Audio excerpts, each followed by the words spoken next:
If you're feeling stuck in your career or dreaming about starting your own business but haven't taken action, you're not alone. Surveys have shown that over 60% of employees dream of being their own boss, but only about 10% actually make the leap. For many of us, the problem isn't a lack of desire, it's anxiety and confusion caused by believing various myths about entrepreneurship, which is what we're going to debunk in this video. Now, I've been studying and working in the online business world for quite a while, but even with my background in dropshipping, things can get super confusing. And generally, when I talk to people in this area, it's hard to figure out what's actually good advice to follow and what is bad advice to ignore. For example, there are all these popular books like .com Secrets by Russell Brunson. They have good information, but there's also this whole craze around, oh my god, I need to follow this exact blueprint, otherwise I'm going to fail completely. And all of this feeds into business anxiety, which is the feeling of being scared or worried about starting your own venture, which paradoxically further contributes to you being unable to take action. In this video, I want to talk about the 7 business myths that my research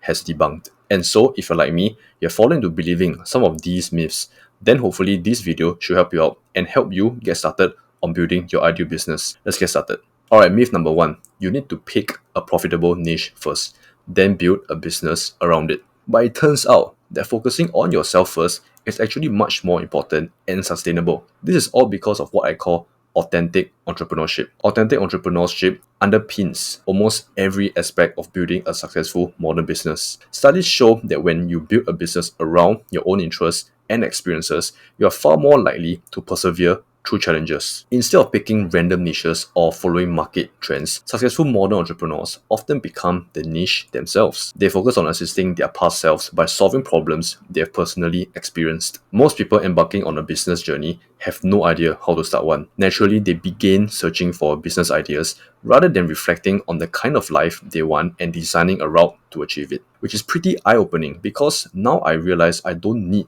to chase random business ideas. I can look at my own life and experiences for inspiration. Alright, myth number 2. Every successful business requires significant startup capital. Now, the reality is that there's actually loads of ways to start with minimal investment. One of the best approaches is building an audience first. The new way flips this on its head. You don't need prior experience. The business itself is your learning ground. Leverage free or affordable tech to build an audience and launch your first offer. Building an audience combines personal growth with your interests, letting you get paid for both.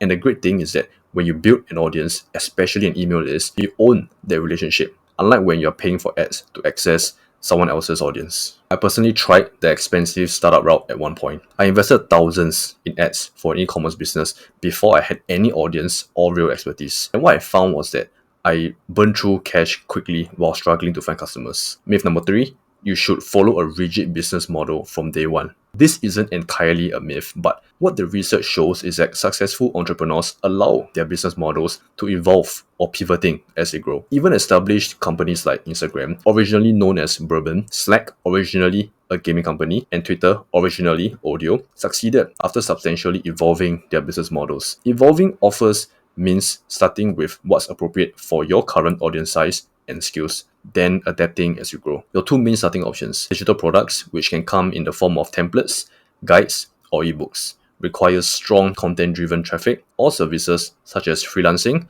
coaching, or consulting, which requires sales and outreach skills. The important thing to remember is that you are building a vehicle to share what you love with those who value it enough to pay. So your business should grow and evolve with you rather than constraining you to one rigid model forever. I've personally seen this work really well. I started with simple freelancing services, then created digital products around my service, and also built a membership community around my expertise. Each stage built upon the previous one rather than requiring a complete restart. Myth number 4. You need to be a content creator to succeed online. So where does this come from? Well, many traditional business people cringe at the term content creator and don't want to identify that way. But understanding content as simply modern media helps reframe its importance. If the term content creator makes you cringe, you're not alone. There are 3 main ways to attract customers: media, word of mouth, and direct outreach. But as the research shows, content creation doesn't mean you have to dance on TikTok or share your personal life.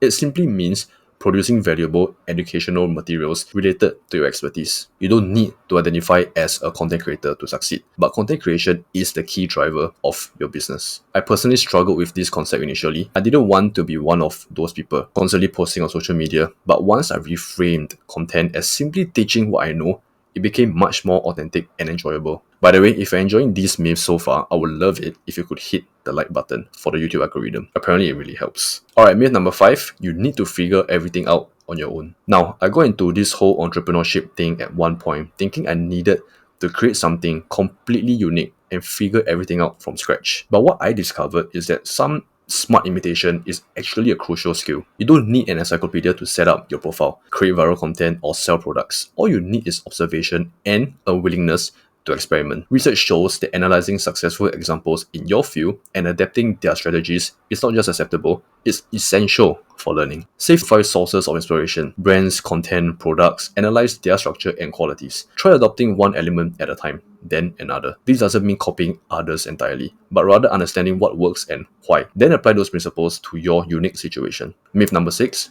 direct response marketing is sleazy and should be avoided. Many beginners avoid studying direct response marketing because it's associated with aggressive sales tactics. But understanding these principles is actually crucial for business success. Direct response marketing is often associated with aggressive sales tactics and questionable practices. In essence, it's about capturing attention, directing it, and encouraging the audience to take a specific action or convert. Research indicates that the real problem isn't direct response marketing itself, but rather prioritizing quick profits over building a lasting brand. The real advantage comes from blending both approaches and not sacrificing long-term reputation for immediate gains. I personally was very resistant to learning about direct response marketing initially. I thought it was all about manipulating people. But once I understood the ethical applications, like clearly communicating value and making it easy for people to take actions, I realized these principles could be used in ways that genuinely help my audience. Myth number 7, social media success is mostly about luck. Now, social media algorithms and viral success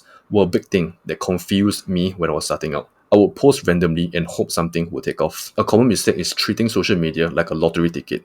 Many overlook that social media is a skill you can actually develop, just like any other. So they post randomly and hope the algorithm will make them successful overnight. But all the research suggests this approach simply doesn't work consistently. The most successful entrepreneurs approach social media strategically. Your main objective for the first 6 to 12 months should be to demonstrate the value you bring. This means creating cornerstone content that showcases your expertise, engaging meaningfully with communities in your space, and focusing on valuable free resources that solve real problems for your audience. I've seen this play out in many businesses. The most successful content wasn't random viral hits, but consistent, valuable information that demonstrates expertise over time. Anyway, if you enjoyed this video, you might like to check out my online business playbook, which answers all your questions about starting your first online business. You can also get my 1,372 online business ideas for free. You can check them out in the description box down below. Thank you so much for watching, and I'll see you soon.